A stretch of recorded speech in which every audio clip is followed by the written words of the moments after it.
So let's continue with our Modbus primer. In this lesson, we'll focus on Modbus Function Codes, the commands used to request specific actions from a slave device. Let's get started. In this lesson, we'll introduce what function codes are and how they're used in communication. Then we'll go over the most commonly used function codes in Modbus networks. Then we'll end by looking at how function codes appear in both request and response messages, and how normal responses differ from error responses. Okay, let's start with an introduction to Modbus function codes. These codes act as instructions that the Modbus master sends to a slave device, telling it what action to perform. Whether it's reading data from registers or writing values to them, function codes are the mechanism that drives communication between devices. Let's take a look at this example. Here the master sends a request to read a holding register using function code 3. The request includes the slave address, the function code, the register address, in this case hex D or 13, the number of registers to read, which is 1, and finally the CRC.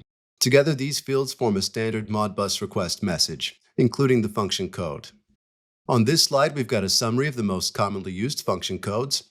On the left we see them listed in order, with a quick description of what each one does, like reading or writing to coils, discrete inputs, or registers.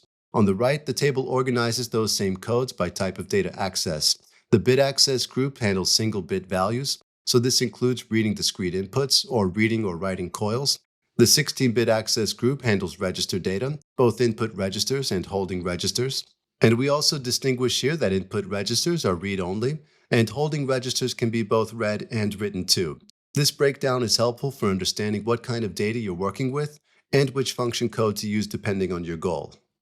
Okay, let's now take a closer look at how Modbus handles requests and responses. It starts with the master sending a request to a slave. The request includes the slave address, a function code, and any necessary details like the register address and how many registers to read or write. In the example shown here, the master is using function code 4 to read input registers. If the request is valid, the slave sends back a response that includes the same slave address, the function code, a byte count for the returned data, the actual data, and the CRC at the end for error checking. So that's a normal response. The function code matches the request and the expected data comes back. But if there's a problem, the slave sends an exception response. In that case, the function code is modified by adding hex 80 and an exception code is included to indicate what went wrong. For example, if a read request fails due to invalid data, the function code might be hex 84 and the exception code 3 is returned, which means illegal data value. We'll look at Modbus exceptions and how they're handled in more detail in the next lesson. Alright, so that wraps up our lesson on function codes. Next, we'll go over the Modbus state flow and go deeper into exception responses, how they work, and how to handle them in your application.